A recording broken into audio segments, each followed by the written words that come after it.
រាល់ថ្ងៃសូមចាំនិស្ស័យនឹងអ្នកតារា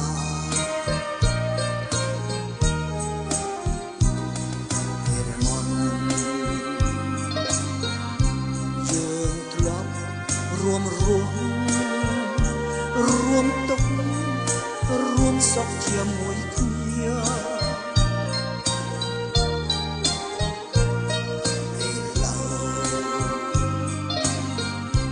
ទោះបីយ៉ាងណាខ្ញុំសូមសច្ចាស្មោះត្រង់អ្នកនៅឆ្ងាយខ្ញុំគ្មានណាយចំពោះខ្លួនអ្នកសោះឡើយស្នេហាខ្ញុំគ្មានស្បែកព្រោះអ្នកជាមានទុកភូមិខ្ញុំ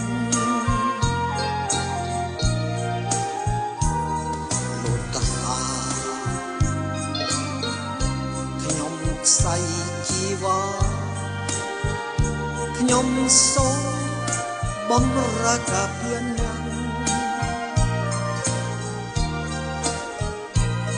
បំរើដោយសែនស្មោះស្ម័គ្ររួមរកនឹងអ្នកលោកអវសា